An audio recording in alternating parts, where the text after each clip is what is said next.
दोस्तों नमस्कार। ये है मार्गदर्शन फॉर सिविल सर्विसेज। मैं अनुराग चौधरी।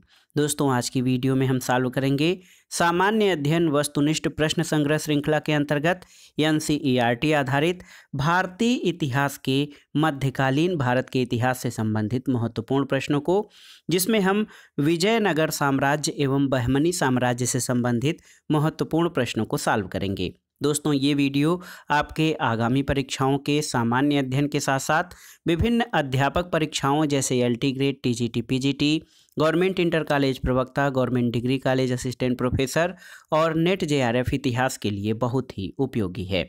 तो आइए शुरू करते हैं आज का वीडियो।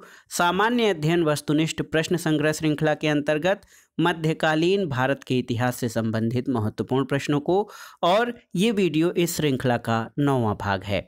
आइए सबसे पहले विजयनगर साम्राज्य से संबंधित प्रश्नों को देखते हैं। दोस्तों पहला प्रश्न है कि विजयनगर साम्राज्य की स्थापना किसने की थी? ऑप्शन है आपके विजय राय ने, हरिहर द्वितीय ने, हरिहर एवं बुक्का ने या बुक्का द्वितीय ने। तो सही उत्तर क्या हो जाएगा? ऑप्शन सी आपका सही उत्तर है। दोस्तों मोहम्मद बिन तुगलक द्वारा दक्षिण में कंपिली में हुए विद्रोह को दबाने के लिए भेजे गए सेनापति हरिहर और बुक्का ने संत विद्यारण्य के प्रभाव में आकर 1336 ईस्वी में विजयनगर साम्राज्य की स्थापना की थी।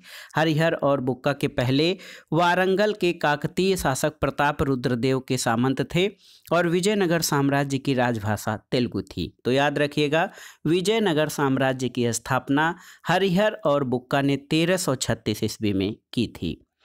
अगला प्रश्न है, निम्नलिखित कथनों पर विचार कीजिए। पहला कथन है कि नरसिम्हा सुलभ ने संगम वंश का अंत किया और उसने राज सिंहासन छीनकर सुलभ वंश का प्रारंभ किया। और देखिए दूसरा कथन है कि वीर नरसिम्हा ने अंतिम सुलभ शासक को गद्दी से उतारकर राज सिंहासन छीना। तीसरा है कि वीर नरसिम्हा के उत्तरवर्ती उनके अनुज कृष्णदेवराय थे। और चौथा कथन है कि कृष्णदेवराय के उत्तरवर्ती उनके अर्ध भाई अच्युत राय थे। तो इसमें से कौन सा कथन सही है? सही उत्तर है ऑप्शन डी, उपर्युक्त सभी कथन सही हैं। दोस्तों विजयनगर पर संगम, सालू, तुलुभ और आरवीड वंश के शासकों ने शासन किया। संगम वंश की स्थापना 1336 में हरिहर और बुक्का ने की, जो कि 1485 तक रहा। सालुब नरसिंह ने 1485 में संगम वंश का अंत करके सालू वंश की स्थापना की। और सालू वंश के सेनापति वीर नरसिंह तुलुभ ने सालू वंश को समाप्त करके 1505 में तुलुभ वंश की स्थापना की। और वीर नरसिंह का उत्तराधिकारी उसका छोटा भाई कृष्णदेवराय बना, जो 1509 ईस्वी में गद्दी पर बैठा। उसने अपना उत्तराधिकारी अच्युत राय को बनाया था। और तुलुभ वंश का अंतिम शासक सदाशिव राय था, जिसको अपदस्थ करके तिरुमल ने अरावीड वंश, जो कि 1570 से 1652 ईस्वी तक रहा, इसकी स्थापना करके पेनुकोंडा को अपनी राजधानी बनाया था। तो इस आधार पर इस प्रश्न में दिए गए सभी कथन सही हैं। अगला प्रश्न है दोस्तों, निम्नलिखित में से किस स्थान के खंडहर विजयनगर की प्राचीन राजधानी का प्रतिनिधित्व करते हैं? ऑप्शन है अहमदनगर, बीजापुर, गोलकुंडा या फिर हम्पी। तो सही उत्तर है ऑप्शन डी, हम्पी। दोस्तों हम्पी मध्यकालीन हिंदू राज्य विजयनगर साम्राज्य की राजधानी थी। इसके खंडहर वर्तमान में पूर्वी कर्नाटक के बेल्लारी जिला में स्थित हैं। और तुंगभद्रा नदी के तट पर स्थित यह नगर अब हम्पी के नाम से जाना जाता है और अब केवल खंडहरों के रूप में अवशेष है। यह नगर यूनेस्को के विश्व विरासत स्थलों में शामिल किया गया है। और हम्पी में कृष्णदेवराय के शासनकाल में निर्मित हजारा राम मंदिर वास्तुकला का उत्कृष्ट उदाहरण है। अगला है दोस्तों, अगला प्रश्न है कि विजयनगर के किस शासक ने चीन के सम्राट के पास अपना राजदूत भेजा था? ऑप्शन है हरिहर प्रथम, बुक्का प्रथम, कृष्णदेवराय या सालो नरसिंह। तो सही उत्तर है ऑप्शन बी, बुक्का प्रथम। दोस्तों 1374 ईस्वी में बुक्का प्रथम ने अपना एक दूतमंडल चीन भेजा था। संगम वंश की स्थापना 1336 ईस्वी में हरिहर और बुक्का नामक दो भाइयों ने की थी। और हरिहर के बाद बुक्का शासक हुआ, जिसने मदुरै को अपने साम्राज्य में मिला लिया। इसका वर्णन कुमार कंपन की पत्नी गंग देवी की कृति मदुरा विजय में मिलता है। और बुक्का ने वेद मार्ग प्रतिष्ठापक की उपाधि धारण की थी। तो याद रखिएगा, विजयनगर के बुक्का प्रथम ने चीन के सम्राट के पास अपना राजदूत भेजा था। अगला प्रश्न है दोस्तों, कृष्णदेव राय के शासनकाल में अष्ट दिग्गज कौन थे? ऑप्शन है 8 मंत्री, 8 तेलुगु कवि, 8 महान सेनापति या 8 परामर्शदाता। तो सही उत्तर है ऑप्शन बी, 8 तेलुगु कवि। दोस्तों, कृष्णदेव राय के दरबार में तेलुगु साहित्य के 8 सर्वश्रेष्ठ कवि रहते थे, जिनको कि अष्ट दिग्गज कहा जाता था। अष्ट प्रधान या अष्ट दिग्गजों की मंत्रिपरिषद समाज के रक्षक के रूप में दृष्टि रखती थी और कृष्णदेव राय ने तेलुगु के प्रसिद्ध कृति अमुक्त माल्यद या विश्वतीय की रचना की थी और इसके शासनकाल को तेलुगु साहित्य का शास्त्रीय युग या क्लासिकल एज कहा जाता है। तो याद रखिएगा, कृष्णदेव राय के दरबार में अष्ट दिग्गज 8 तेलुगु कवि थे।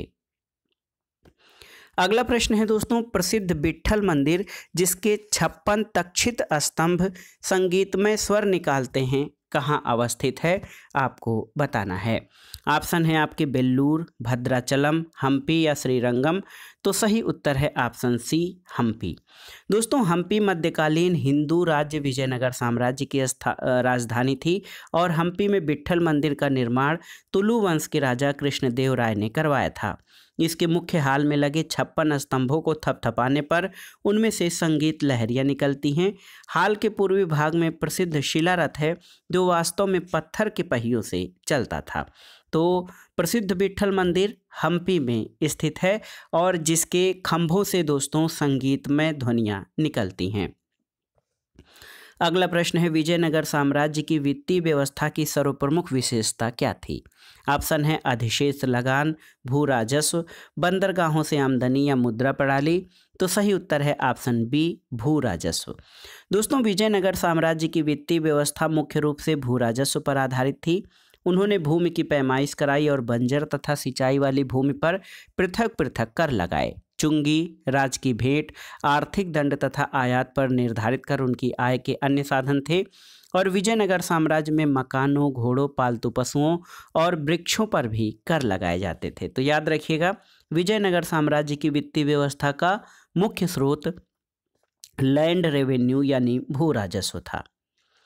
अगला प्रश्न है दोस्तों, 1565 ईस्वी में कौन सा प्रसिद्ध युद्ध हुआ था? तो देखिए, यहाँ पर जो ऑप्शन दिए गए हैं उनमें ऑप्शन डी आपका सही उत्तर है।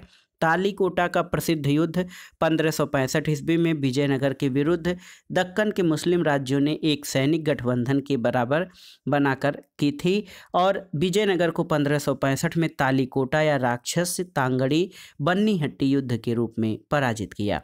इस युद्ध के समय विजयनगर का शासक सदाशिव राय था और बहमनी राज्य की संयुक्त सेना में बीजापुर, अहमदनगर, गोलकुंडा और बीदर की सेनाएं शामिल थीं।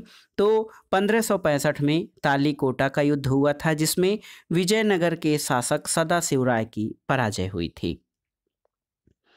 अगला प्रश्न है दोस्तों, वैदिक ग्रंथों के भाष्यकार सायण को आश्रय प्राप्त था। ऑप्शन देखिए, परमार राजाओं का, सातवाहन राजाओं का, विजयनगर राजाओं का या वाकाटक राजाओं का। तो सही उत्तर है ऑप्शन सी, विजयनगर राजाओं का। दोस्तों, विजयनगर के राजाओं द्वारा वैदिक ग्रंथों के भाष्यकार सायण को आश्रय प्रदान किया गया था। विजयनगर के शासक बुक्का प्रथम के संरक्षण में विद्वान मंडली ने प्रसिद्ध भाष्यकार सायण के नेतृत्व में वैदिक संहिता, ब्राह्मण, आरण्यक पर टीका लिखा और ये 24 वर्षों तक विजयनगर साम्राज्य के सेनापति और अमात्य मंत्री भी रहे थे। अगला प्रश्न है दोस्तों, बहुत ही महत्वपूर्ण है। अब्दुल रज्जाक विजयनगर किसके शासनकाल में आया था? ऑप्शन है देवराय प्रथम के शासनकाल में, देवराय द्वितीय के शासनकाल में, कृष्णदेव राय के शासनकाल में या वीर विजय के शासनकाल में।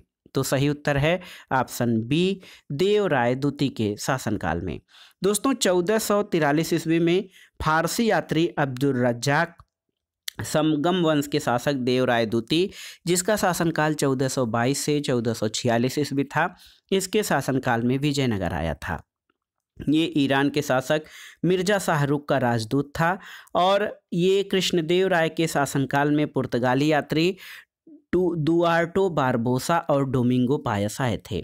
इसके अलावा फर्नाओ नुनीज एक पुर्तगाली यात्री था और इतिहासकार तथा घोड़ों का व्यापारी था जो अच्युत राय के शासनकाल में विजयनगर आया था।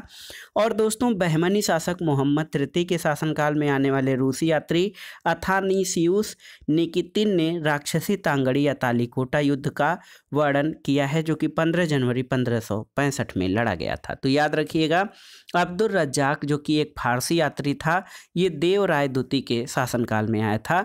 बारबोसा और डोमिंगो पायस कृष्णदेव राय के शासनकाल में, और नुनीज ये अच्युत राय के शासनकाल में विजयनगर आया था। विजयनगर साम्राज्य के बाद आइए बहमनी राजवंश से संबंधित प्रश्नों को देखते हैं। दोस्तों बहमनी राज्य का संस्थापक कौन था आपको बताना है। ऑप्शन है अलाउद्दीन बहमन शाह, फिरोज शाह, नजीर शाह या अमीर शाह। तो सही उत्तर है ऑप्शन ए अलाउद्दीन बहमन शाह। दोस्तों बहमनी राज्य की स्थापना 1347 में मोहम्मद बिन तुगलक के शासनकाल में हसन गंगू यानी अलाउद्दीन बहमन शाह ने की थी। और अलाउद्दीन बहमन शाह ने गुलबर्गा को अपनी राजधानी बनाया और उसका नाम बदलकर एहसानाबाद कर दिया था। उसने साम्राज्य को 4 प्रांतों गुलबर्गा यानी कर्नाटक, दौलताबाद महाराष्ट्र, बरार महाराष्ट्र और बीदर कर्नाटक में विभाजित किया था। तो याद रखिएगा, बहमनी राज्य का संस्थापक अलाउद्दीन बहमन शाह या हसन गंगू था। अगला प्रश्न है दोस्तों, बीजापुर किस लिए प्रसिद्ध था आपको बताना है। तो सही उत्तर है बीजापुर दोस्तों गोल गुंबद के लिए प्रसिद्ध था। गोल गुंबद या गोल गुंबद बीजापुर के सुल्तान और बहमन शासक मोहम्मद आदिल शाह का मकबरा है जो कर्नाटक राज्य में स्थित है। इसका निर्माण फारसी वास्तुकार याकूत ने 1556 ईस्वी में करवाया था। और दोस्तों यहाँ का गुंबद दुनिया का दूसरा सबसे विशाल अर्धवृत्ताकार गुंबद है। तो याद रखिएगा, बीजापुर गोल गुंबद के लिए प्रसिद्ध था। अगला प्रश्न है दोस्तों, मरमर विधि से गोल गुंबज का निर्माण किस शासक द्वारा करवाया गया था। ऑप्शन है आपके कुतुबुद्दीन ऐबक, मोहम्मद आदिल शाह द्वितीय, फिरोज शाह या महमूद गवां। तो सही उत्तर है ऑप्शन बी मोहम्मद आदिल शाह द्वितीय द्वारा। दोस्तों कर्नाटक राज्य के बीजापुर में स्थित गोल गुंबज का निर्माण बहमन शाह मोहम्मद आदिल शाह द्वितीय के शासनकाल में हुआ था, जबकि इसका निर्माण जो है अली आदिल शाह द्वितीय के शासनकाल के दौरान पूर्ण हुआ था। तो याद रखिएगा, मरमर विधि से गोल गुंबज का निर्माण मोहम्मद आदिल शाह द्वितीय द्वारा प्रारंभ करवाया गया था। अगला प्रश्न है दोस्तों, निम्नलिखित में से किसने बीदर में मदरसे का निर्माण करवाया था आपको बताना है। ऑप्शन है इस्माइल शाह, महमूद गवां, अहमद शाह या हसन गंगू। तो सही उत्तर है ऑप्शन बी महमूद गवां। याद रखिएगा, बीदर में मदरसे का निर्माण महमूद गवां ने करवाया था। और महमूद गवां मोहम्मद शाह द्वितीय के शासनकाल में ख्वाजा जहां की उपाधि धारण कर प्रधानमंत्री बना था। तो याद रखिएगा दोस्तों, बीदर में मदरसे का निर्माण महमूद गवां के द्वारा कराया गया था। अगला प्रश्न है, सुविख्यात या विश्वविख्यात कोहिनूर हीरा किस खान से निकाला गया था। उत्तर है गोलकुंडा। दोस्तों याद रखिएगा कि कोहिनूर हीरा गोलकुंडा आंध्र प्रदेश की कोल्लूर खादान से प्राप्त किया गया था। यह एक ऐतिहासिक नगर है जो कि एक किला और भग्नावशेष नगर है, लेकिन अभी भी कई देश कोहिनूर हीरा को अपना हीरा होने का दावा करते हैं। तो याद रखिएगा, कोहिनूर हीरा गोलकुंडा आंध्र प्रदेश के कोल्लूर खादान से प्राप्त किया गया था। अगला प्रश्न है दोस्तों, होयसल स्मारक कहाँ पाए जाते हैं। ऑप्शन है हम्पी और हासपेट में, हेलेबीड और वेल्लूर में, इसके अलावा मैसूर और बंगलुरु में, या फिर श्रृंगेरी और धारवेड़ में। तो सही उत्तर है होयसल स्मारक हेलेबीड और वेल्लूर में पाए जाते हैं। ऑप्शन बी आपका सही उत्तर है। दोस्तों विष्णुवर्धन होयसल वंश का एक वीर और प्रतापी राजा था। उसने द्वार समुद्र जो कि आधुनिक हेलेबीड को अपनी राजधानी बनाया। ये वर्तमान समय में कर्नाटक के हसन जिले में स्थित है और होयसल राजवंश की राजधानी होने के कारण यह होयसल स्थापत्य कला का अद्भुत केंद्र है। यहाँ के प्रमुख स्थापत्य कला के उदाहरण होयसलेश्वर, केदारेश्वर मंदिर और चिन्न केशव मंदिर जो कि बेल्लूर में स्थित है। अगला प्रश्न है दोस्तों, दक्षिण भारत के पोलीगार कौन लोग थे। ऑप्शन है साधारण जमींदार, महाजन, क्षेत्रीय प्रशासक और सैन्य नियंत्रक, या फिर नवधनाढ़ व्यापारी। तो सही उत्तर है दक्षिण भारत के पोलीगार क्षेत्रीय प्रशासक और सैन्य नियंत्रक होते थे। दोस्तों 16वीं से 18वीं शताब्दी के मध्य दक्षिण भारत के शासकों द्वारा नियुक्त किए गए क्षेत्रीय प्रशासक और सैन्य नियंत्रकों के वर्ग को दी जाने वाली सामंतवादी उपाधि को पोलीगार कहा जाता था। और दक्कन के मुस्लिम राज्यों के गठबंधन ने तालीकोटा में विजयनगर की सेना को पराजित किया और परिणाम स्वरूप इस क्षेत्र की शक्ति मुगल शासकों या स्थानीय सरदारों के हाथों में आ गई थी। तो याद रखिएगा दक्षिण भारत में पोलीगार लोग जो थे ये क्षेत्रीय प्रशासक और सैन्य नियंत्रक होते थे। अगला प्रश्न है निम्नलिखित युग्मों पर विचार कीजिए। देखिए इसमें यात्री और उनसे संबंधित देशों का वर्णन किया गया है। देखिए दोस्तों नूनीज फारस, अब्दुल रज्जाक पुर्तगाली या निकोलो कोंटी इतालवी, इसमें से कौन सा सुमेलित है आपको बताना है। तो सही उत्तर है केवल 3 निकोलो कोंटी इतालवी यात्री था, केवल यही भर सुमेलित है। आपकी जानकारी के लिए बता दें कि दोस्तों 16वीं शताब्दी में पुर्तगाली लेखक नूनीज जो था ये पुर्तगाल का था, याद रखिएगा नूनीज ये पुर्तगाली लेखक और इतिहासकार था। और अब्दुल रज्जाक जो है ये फारसी यानी अब्दुल रज्जाक फारसी यात्री था और इसने विजयनगर साम्राज्य की यात्रा देवराय द्वितीय के शासनकाल में की थी। और इतालवी यात्री निकोलो कोंटी था दोस्तों, और ये 15वीं सदी के पूर्वार्ध में 1420 ईस्वी में जो है विजयनगर साम्राज्य में आया था। तो नूनीज पुर्तगाली यात्री था, इसके अलावा अब्दुल रज्जाक फारसी यात्री था और निकोलो कोंटी इटालवी यात्री था। तो याद रखिएगा इन युग्मों में से केवल 3 जो है सुमेलित है। ऑप्शन डी आपका सही उत्तर हो जाएगा। अगला प्रश्न और इस प्रैक्टिस सेट का आखिरी प्रश्न है दोस्तों कि निम्नलिखित में से किस बहमनी सुल्तान ने राजधानी गुलबर्गा से बीदर स्थानांतरित किया था, आपको बताना है। फिरोज शाह बहमनी, हसन गंगू, अहमद शाह बहमनी या महमूद गवां। तो सही उत्तर है ऑप्शन सी अहमद शाह बहमनी ने। दोस्तों अहमद शाह ने वारंगल पर आक्रमण किया और उसके अधिकृत प्रदेशों को अपने सल्तनत में मिला लिया। 9 विजित प्रदेशों पर अपने शासन को सुदृढ़ करने के लिए वह राजधानी गुलबर्गा से बीदर ले गया। इसके पश्चात उसने मालवा, गोंडवाना और कोंकण की ओर ध्यान दिया। प्रसिद्ध सूफी संत गैसू दराज की संगत के कारण उसे वली या संत भी कहा जाता था। तो याद रखिएगा दोस्तों गुलबर्गा से बीदर राजधानी स्थानांतरित करने वाला शासक अहमद शाह बहमनी था। तो दोस्तों ये था आज का प्रैक्टिस सेट जिसमें मध्यकालीन भारत के इतिहास के अंतर्गत आपने विजयनगर साम्राज्य और बहमनी साम्राज्य से संबंधित महत्वपूर्ण प्रश्नों को सॉल्व किया। ये प्रश्न आपके आगामी परीक्षाओं के लिए बहुत ही उपयोगी तथा महत्वपूर्ण है। आप इन प्रश्नों को तैयार कर लीजिएगा।